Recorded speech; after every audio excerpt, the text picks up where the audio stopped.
ಸುಖನೂ ಬರ್ತೈತಿ, ಸುಖ ಬಂದೈತಿ ಅಂದ್ರೆ ದುಃಖವೂ ಬರುದೆ, ದುಃಖ ಐತಿ ಅಂದ್ರೆ ಸುಖವೂ ಬರುದೆ, ಸುಖವೂ ಬರ್ತೈತಿ, ದುಃಖವೂ ಬರ್ತೈತಿ. ಸುಮ್ಮನೆ ಸಾಕ್ಷಿಕನಾಗಿ ಮನುಷ್ಯ ಇದನ್ನು ನೋಡ್ತಾ ಇರಬೇಕು, ಸತ್ಯ ಗೊತ್ತಿರಬೇಕು. ಸುಖ ಬರ್ತೈತಿ ಅದು ಹೋಗ್ತೈತಿ, ದುಃಖ ಬರ್ತೈತಿ ಅದು ಹೋಗ್ತೈತಿ ಅಷ್ಟೇ. ಏನು ಬಂದೈತಲ್ಲ ಅದು ಹೋಗ್ತೈತಿ ಅನ್ನುವ ಜ್ಞಾನ, ವಿವೇಕದ ದೀಪ ತಲೆಯೊಳಗಿರ್ಬೇಕಷ್ಟೆ. ಮನುಷ್ಯ ಈ ವಿವೇಕದ ದೀಪದಿಂದ 2 ಸೂತ್ರಗಳ ಮೇಲೆ ಈ ಜೀವನವನ್ನು ಕಟ್ಕೋಬೇಕು. ಯಾವ 2 ಸೂತ್ರಗಳು ಅಂದ್ರ,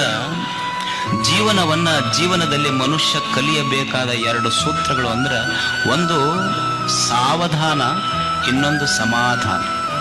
ಈ 2 ಸೂತ್ರಗಳ ಮೇಲೆ ಮನುಷ್ಯ ಬದುಕನ್ನು ಕಟ್ಕೋಬೇಕು. ಒಂದು ಸಾವಧಾನ, ಇನ್ನೊಂದು ಸಮಾಧಾನ.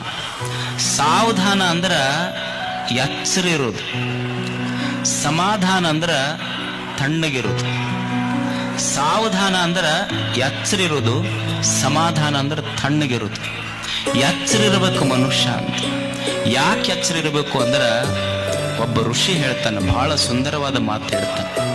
ಒಬ್ಬ ಋಷಿ ಜ್ಞಾನಿ ಹೇಳುವ ಸತ್ಯದ ಮಾತು ಎಷ್ಟು ದೊಡ್ಡದು ಅಂದ್ರ, ಋಷಿ ಅಂತಾನೆ, ಮನುಷ್ಯನೇ ತಸ್ಮಾತ್ ಜಾಗ್ರತ ಜಾಗ್ರತ ಜಾಗ್ರತ.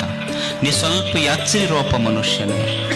ಯಾಕೆ ಎಚ್ಚರ ಇರಬೇಕು ಅಂದ್ರ, ನೀನು ಯಾವುದು ಸುಖ ಕೊಟ್ಟೈತಿ, ಯಾವುದು ಖಾಯಂ ಐತಂತ ಭ್ರಮೆಯೊಳಗದೆಯಲ್ಲ, ಸ್ವಲ್ಪ ಎಚ್ಚರ ಇರು. ಕ್ಷಣಂ ವಿತ್ತಂ, ಕ್ಷಣಂ ಚಿತ್ತಂ, ಕ್ಷಣಂ ಜೀವಿತಮೇವಚ, ಯಮಶ್ಯ ಕರುಣಾ ನಾಸ್ತಿ, ತಸ್ಮಾತ್ ಜಾಗ್ರತ ಜಾಗ್ರತ ಜಾಗ್ರತ. ಮನುಷ್ಯನೇ, ಈ ದುಡ್ಡು ನನಗೆ ಬಹಳ ಸುಖ ಕೊಟ್ಟೈತಿ ಅಂತ ಬಹಳ ನಂಬಿ ಬದುಕಕತ್ತಿಯಲ್ಲ, ಸ್ವಲ್ಪ ವಿಚಾರ ಮಾಡಿ ನೋಡು. ಬಹಳ ಇದನ್ನ ನಂಬಿ ಬದುಕಕತ್ತಿಯಲ್ಲ, ಒಂದು ಕ್ಷಣ ವಿಚಾರ ಮಾಡಿ ನೋಡು. ಸ್ವಲ್ಪ ಎಚ್ಚರದಿಂದ ಗಳಿಸು, ಎಚ್ಚರದಿಂದ ಇರು ಇದರ ಬಗ್ಗೆ ಅಂತ. ಒಬ್ಬ ತೀರ್ಕೊಂಡಿದ್ದ ಊರ್ ಗೌಡ. ಈ ರೊಕ್ಕ ತೂರ್ತಾರ, ಗೊತ್ತೈತಿ ನಿಮ್ಮ ಮನುಷ್ಯ ಸತ್ತಾಗ.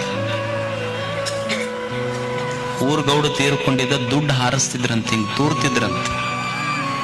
ಅವಾಗ ಯಾರೋ ಒಬ್ಬ ವ್ಯಕ್ತಿ ಆ ದುಡ್ಡಿಗೆ ಕೇಳಕತ್ತಿದ್ದಂತ, ಏನೋ ಎಷ್ಟು ಜಿಗಿದಾಡಕತ್ತಿ ಈಗ. ಅವಾಗ ಇವ ಗೌಡ ತೀರ್ಕೊಂಡನ, ಗೌಡ ಸತ್ತಾಗ ಎಷ್ಟು ಜಿಗಿದಾಡಕತ್ತಿ ಅಲ್ಲಿ ನೀನು.